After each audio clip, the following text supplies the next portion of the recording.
The toll bridge behind us, just going across the shallowest part of the river, or this stretch of the river anyway, where once there used to be a ford. You can see that it is very shallow there, but that was where people used to cross the river before the bridge was built. It was a public right of way. But the bridge that was built back in 1870 by two farming brothers who owned land on both sides of the river, and when deciding to join their land together with that bridge, they also decided to charge the locals half an old penny to go across. That was with a horse and cart or carriage. Well, I guess the old horse, cart, carriage used to go across the bridge between Bathampton, Bathahampton, but these days, well, it's a bit more widely used, a bit more costly as well.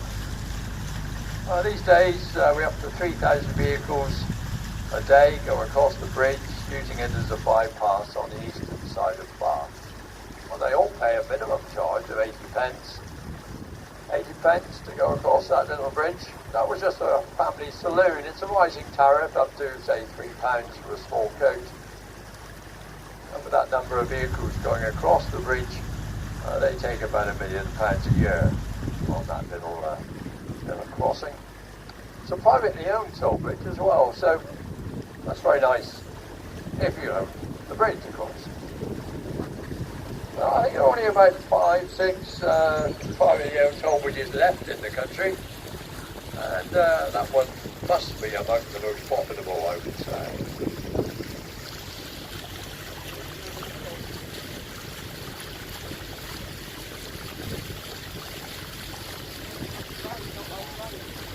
So going downstream now, we have Easton on the right of us, across the archery field there, and Bathahampton away to the left. About a quarter of a mile away, the old village of Bathahampton with the parish church of St Nicholas. It's a Norman parish church, 12th century, built on the site of the old Saxon church. There was a Saxon church there dating from about 850, it's thought. I don't know quite how it was destroyed, but it probably would have been made of wood anyway. That was the Saxons' favoured material, building material. But in the Norman church, they still use the Saxon fonts. They're made of Bath stone, so that font is a lot older than the church itself, but still being used. Across the road is the George Pub, a 17th century coaching inn. That's right on the banks of the Kennet and Avon Canal, which runs through the village. Completed in 1810, the canal. It links the River Avon in Bath to the River Kennet in Newbury. with the Kennet running into the Thames at Reading. It was in fact a link between Bristol and London when it was put through there. People do walk along the towpath from Bath to Bathahampton, and well, maybe a cycle ride all the way up to Bradford on Avon. It's only 8 miles from Bath. It's a nice thing to do. But anyway, back there in the village of Bathampton, in that church is buried one or two characters of some note. I think the most important one, certainly historically, is Arthur Phillip. Arthur Phillip buried there in Bathampton. Never heard of him? Well, he was the first governor and founder of New South Wales. Governor Phillip to the Australians. The man who, as a serving naval captain, led the first fleet of ships out to Australia, loaded with convicts, and he founded Sydney, that first penal colony on the continent, and well, he survived. That was the major thing. But he was in charge, and well, he's got a few places named after him as well as a result. Phillip Island, Phillip Rocks, Phillip Sound, Port Arthur, all sorts of places named after Arthur Phillip. But Governor Phillip to the Australians, who after his time in Australia went back to his naval career and retired as an admiral to George and Bath. Lived in Bennett Street up by the Assembly Rooms. You'll find a memorial to him up there, a plaque in the Abbey. But he's laid to rest up in Bathampton, having died in 1840. So we get up to Australians on pilgrimage to see the grave of the man many of them consider to be modern Australia's founding father.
Many people do ask us who looks after the river. Oh, the answer is no one really. This is a private stretch of river just here between Bathampton and Bath. It's under a riparian ownership. Technically, the owners of the land adjoining the river are responsible for maintaining the river banks. So it's a sort of a natural environment, if you like, because nothing really much is done. We had heavy flooding in the winter months, and some of the trees, etc., that have fallen into the river, they end up on Pokey Weir or wedged against Pokey Bridge. So we do occasionally have to do a bit of clearance for ourselves, but once it reaches Bath, then the council get to work and get contractors to clear the debris.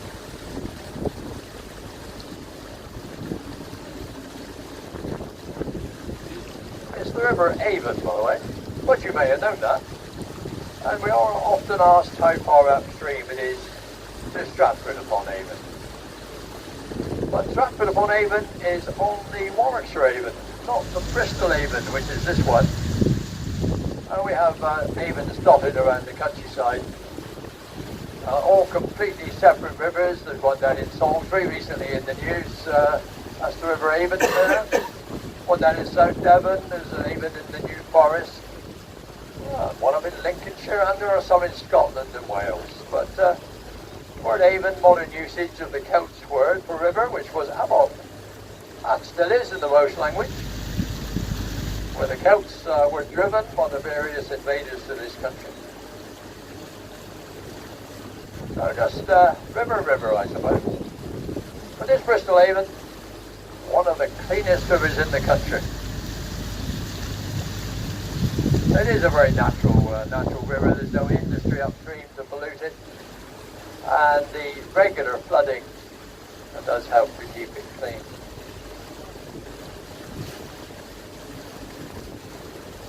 It's got the second highest spate of any river in this country.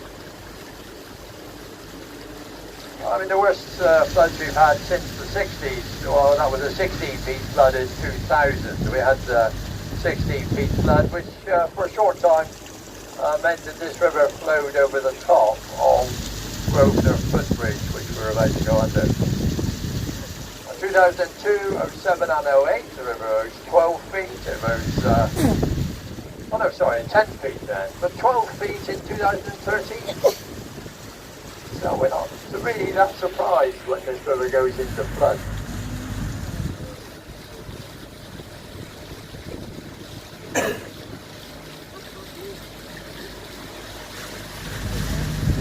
The 32 species of fish coming underneath us, they're a testament to the cleanliness of the river. Oh, we've seen kingfishers today. Now, you may have spotted them on this trip. But they're certainly around. Heron, we see heron. And cormorants, we've seen cormorants this morning as well.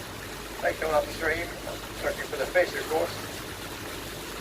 And then we have otter as well.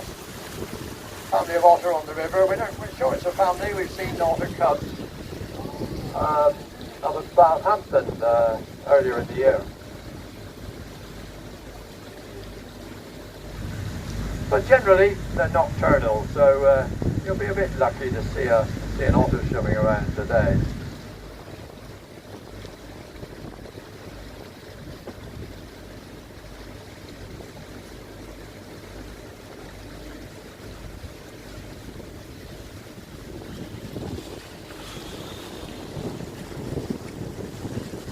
The modern houses over to the right of us, they were built back in the 70s. Beyond them, there's the Georgian houses out on the London Road. They were built well back from the river. The more modern houses, which we built on the floodplain in our wisdom, they all got flooded in 2000. But only some of them got flooded in 2013. So it's a bit of a risk living there, but one of the residents, he said he always has sandbags at the ready just in case.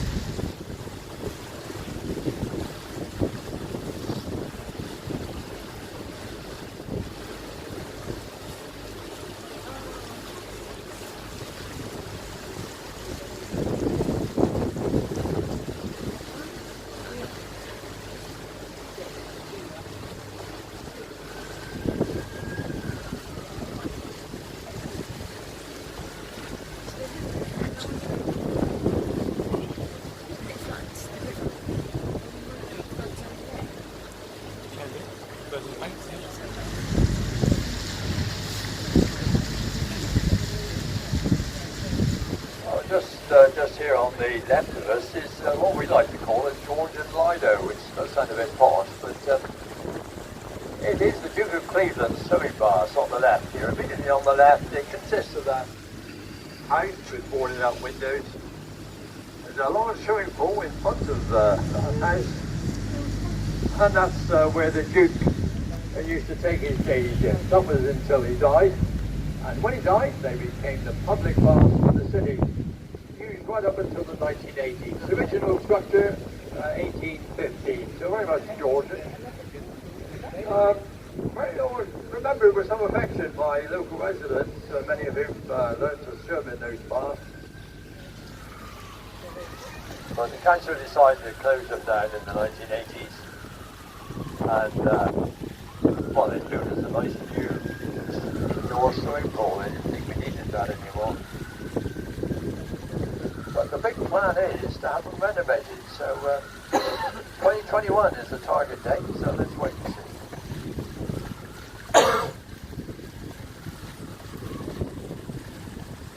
Oh, there's a Bath boating station here. Well, all through the summer they've been hiring out their wooden boats, skiffs, canoes. You can hire them out all through the summer.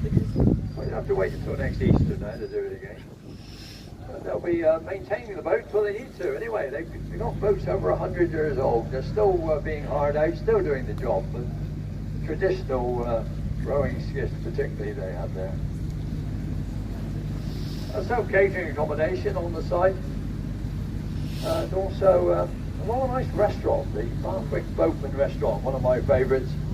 And well, basically the nicest Sunday lunch you'll ever get outside of your own house, put it that way. But really, a really nice restaurant, and was judged quite recently to be in the top 6 restaurants in the city of Bath. It's not bad considering we've got about 200 in the city.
Oh, no, that's really simply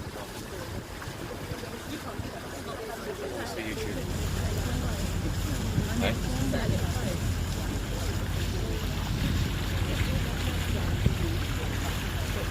You've got Elton in there.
The Tower of Bathahampton there ahead of us, just disappearing from view. To the left of that, the leaded dome with the crown on top. That's the, well, perhaps not quite coming into view. Yeah, the Tower of Bathahampton now into view.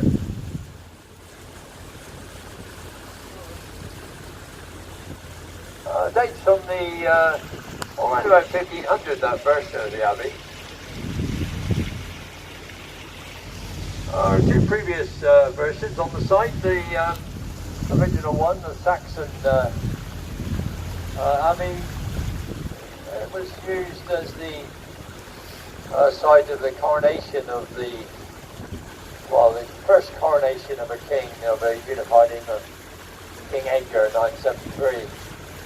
To the left of it, left of the Abbey Tower, we have the leaded dome with the crown on top. That's the Victoria Art Gallery.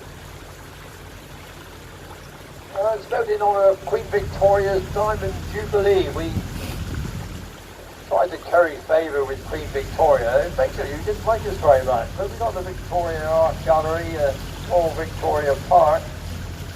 But the story is that when she first visited Bath, having become queen, she stepped off the train and some wag in the crowd said, "Hasn't she got fat ankles?" She got back on the train, never returned to Bath, and used to pull the curtains of her carriage whenever the train was going through Bath. She never returned. She took umbrage. Well, that's the story anyway. There's our iconic Pony Bridge in front of us. Pony Bridge, completed in 1774, but without these sheds on the outside. The Victorians decided to add those.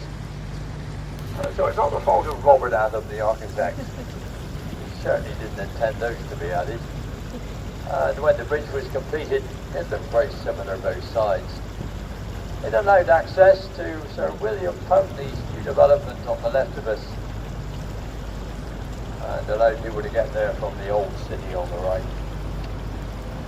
Well, if you did nothing else in Bath, you could do a lot worse than walk down Great County Street, one of the most marvellous streets.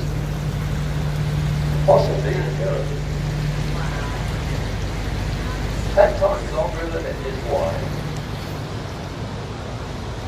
And thank you everyone. Thanks for coming with us today, and do enjoy the rest of your time here.